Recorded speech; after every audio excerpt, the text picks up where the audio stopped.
तुमची सगळ्यात आवडती योजना कोणती? हा प्रश्न जर आज कोणाला विचारला तर अर्थात उत्तर एकच असेल, ती म्हणजे लाडकी बहीण योजना.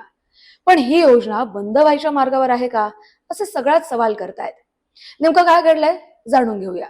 मुंबई महापालिकेच्या शिक्षण विभागातील एका निवृत्त महिला कर्मचाऱ्याला 7व्या वेतन आयोगानुसार पेन्शन आणि इतर लाभ अजूनही मिळालेला नाहीये. त्यामुळे ही महिला थेट हायकोर्टात गेली. यावेळी सुनावणी दरम्यान कोर्टानं सरकारसह पालिकेला चांगलंच फटकारलंय. पालिकेच्या आयुक्तांना 7व्या आयोगानुसार वेतन मिळतंय ना, मग शिक्षक आणि शिक्षकेतर कर्मचाऱ्यांसाठी पैसे का नाहीत, असा सवाल करत कोर्टानं सरकारला धारेवर धरलं. सरकारला झापताना पेन्शनसाठी पैसे नसतील तर लाडकी बहीण योजनांसारख्या योजनांवरचा खर्च थांबवा. फंडची कमतरता आहे हे ऐकून घेणार नाही. गरज पडली तर पालिकेच्या कार्यालयातील खुर्च्या टेबल विका, पण पेन्शन द्या, असे आदेश कोर्टानं दिलेत.